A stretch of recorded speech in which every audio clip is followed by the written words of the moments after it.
What's up, YouTube? Nolan of the Rage Quitters here, and today for you guys, I'm bringing you guys my updated Gren Maju deck profile. Of course, I went undefeated the last couple regionals. I'm going to Worlds, baby. Nah, I'm joking. Of course, as you guys know, from the whole COVID-19 pandemic, fortunately, all the regionals here until May 10th, I believe, are canceled. But in speaking of that, I hope you guys that are stuck indoors, I hope you guys are watching this.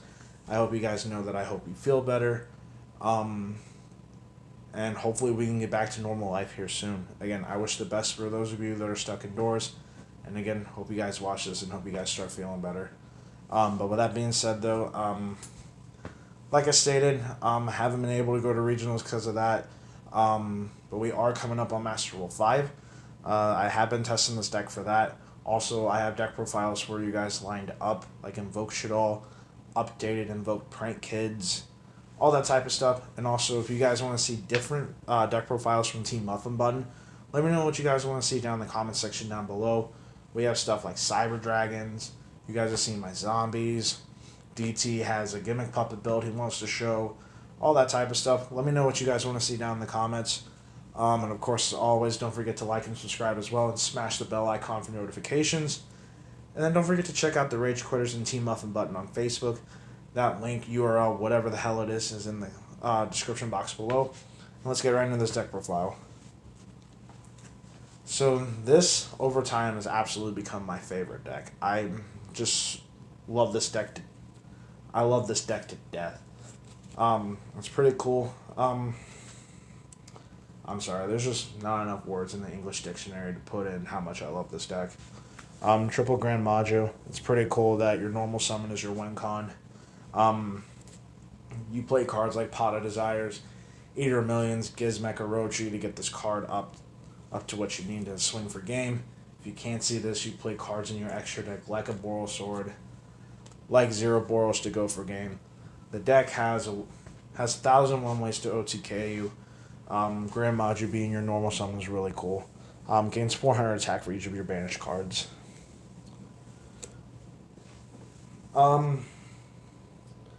Next, how we get there.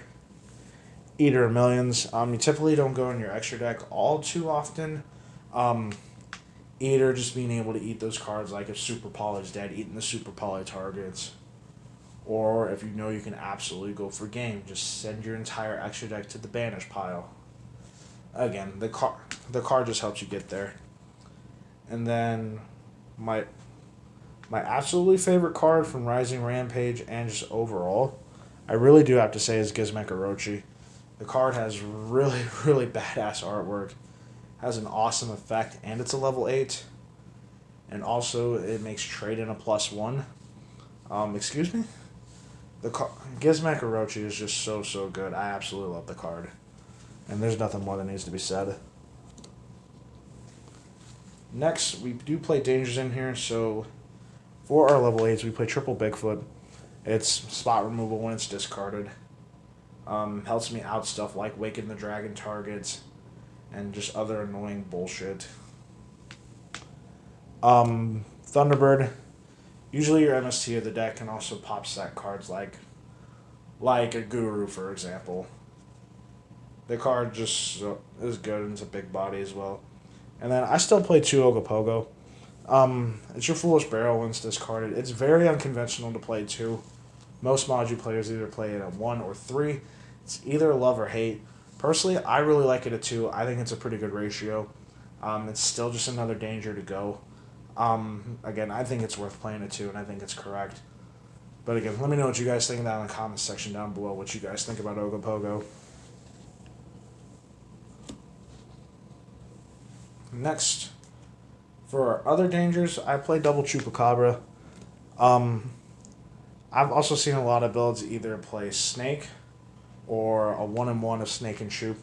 Personally, I like double Chup, just for the simple fact it is a Monster Reborn. Snake is good and all, but like in this, it's just another body. Like, you're not really trying to link climb. I feel like Snake is just there. Where compared to this lets me extend into a rank 8 play. Or give me that level 8 I need to make BLS, so BLS is indestructible. I really like Chup, and I think it's worth playing over Snake. But again, It's up to you guys and what you all want to test. And then, of course, double jackalope. It's another. It can get you a body when it's discarded. And then the one Nessie. Oh, also, I forgot to mention for jackalope, why I think Ogopogo is worth running it too as well is like jackalope can just turbo it out when it's discarded. Like, it's personally that's why I like it at two. Like you use one to send response team, you can get the other one out of the deck with jackalope and make your rank eights. Personally, that's why I like it, and usually the interaction that I find most useful. To Nessie, though, is your searcher of the deck when it's discarded. Wish it would come back to two. For other just generic spot removal, I play triple Gamma Sea Turtle Kaiju. I don't think I really have to explain this card very much. Again, has 1,001 different applications.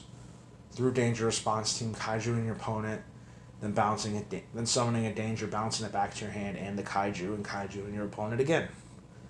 That's something pretty cool. You can also mind control, link off with it, make a rank A play. The card is just really good, and again, just has a bunch of different applications in the deck. And also, I love my Euro print.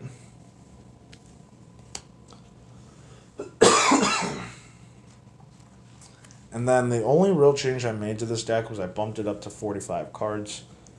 That 45th card was Dino Wrestler Pankratops. As I stated, like Gamecill, it's just spot row removal.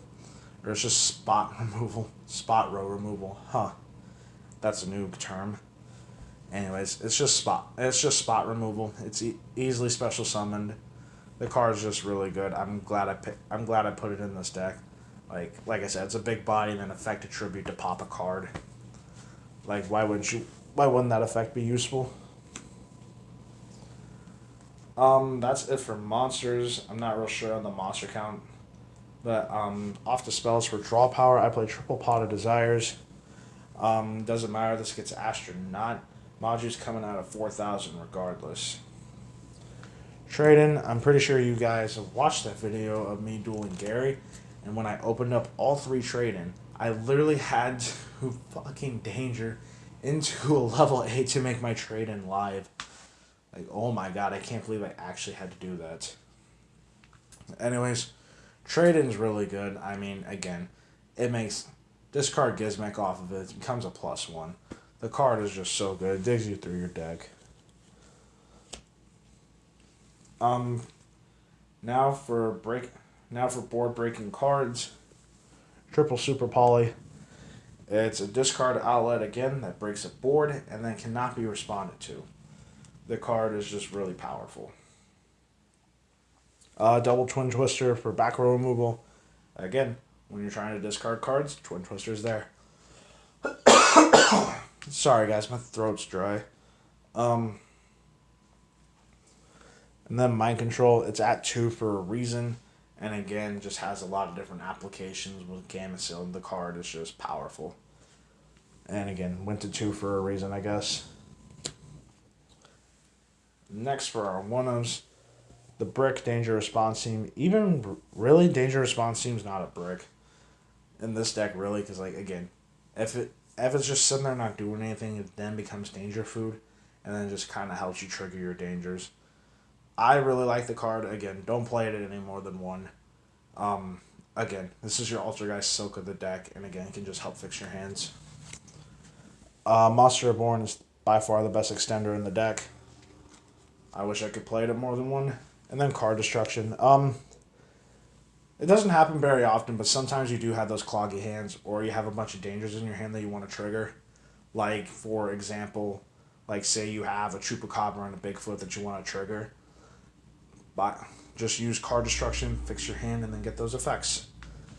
The card is just really powerful. It also can get stuff out of your opponent's hand, like an Ash Blossom, like a Draw and Lock. All that type of stuff. And then for the last card, is I don't have access to Lightning Storm. Triple Evenly Matched. Kind of sucks you have to give up your battle phase, but even if I did have access to Lightning Storm, I don't think I could bring myself to cut this card.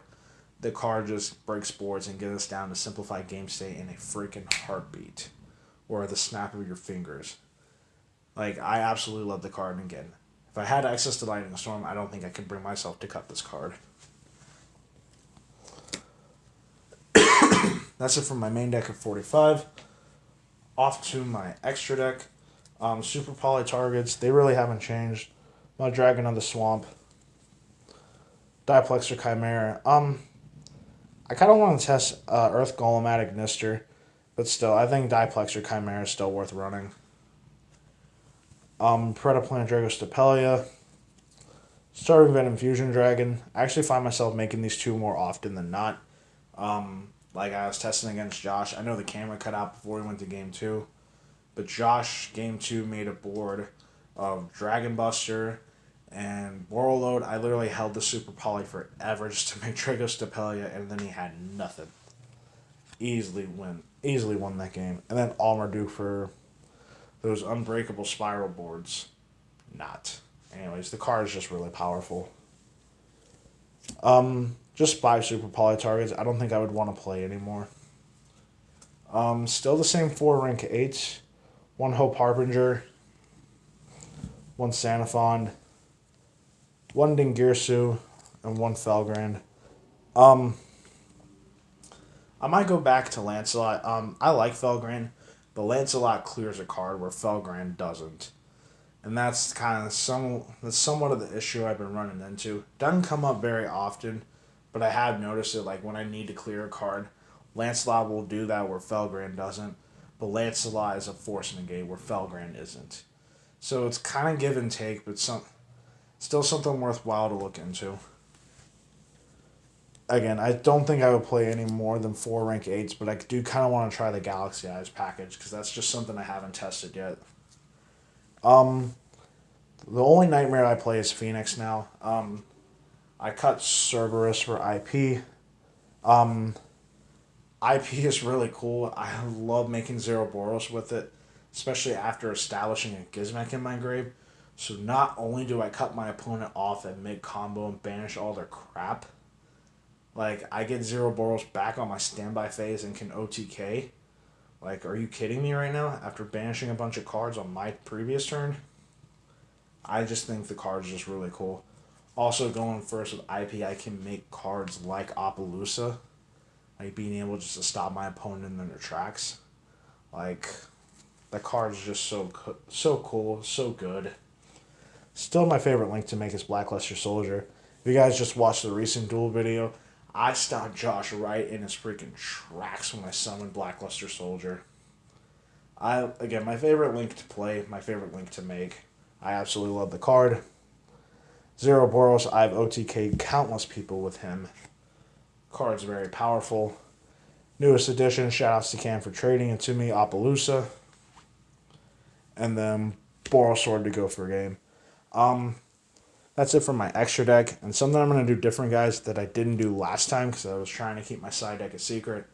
But you guys have seen the duel videos. And with no regionals, I might as well show you guys my side deck. So starting off, I was playing the 1 Artifact Scythe. I'm also playing Sanctum in here for obvious reason. It's my favorite option for going first. Being able just to stop my opponent in their tracks and not keep them from doing anything. Like, I literally beat an Orcus player before Orcus got hit. Like, I literally stopped him in his tracks by just summoning Scythe. My favorite option for going second is Nibiru. Nibiru was in my main deck forever, and then I moved him to the side, and I just found it to be better. Like, I liked playing evenly matched over Nibiru. But Nibiru is still really, really solid. And then I have a rule of 5 for back row cards. I played triple Denko Sekka and then double Cosmic. Again, I have a rule of 5 for side decking for back row. I typically like to side 5 cards for back row. I already main 5 cards for back row inside of evenly matched and Twin Twisters. Technically 8 if you want to count Thunderbird's discard effect. But still, that's just my rule. And personally, I haven't had no issues with this lineup.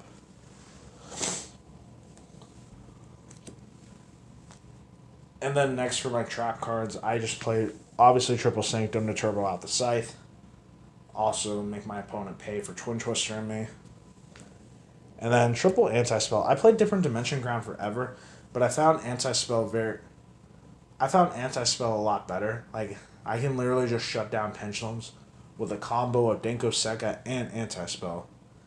Mystic Mind can't do crap if I flip up anti-spell, because they have to set all their crap. If I normal summon Denko, they're done. Like, there's just a lot of unique interactions I have found with anti-spell and Denko. Like, it's a weirdly cool combo, and I like it. Anyways, guys, that's it for this one. Let me know what you guys think down in the comment section down below. And let me know what deck profiles you guys want to see. I have a bunch lined up. And with that being said, though, guys, this is no one of the Rage Quitters and a Team Muffin Button signing out, and I'll see you all in the next one. Have a good one.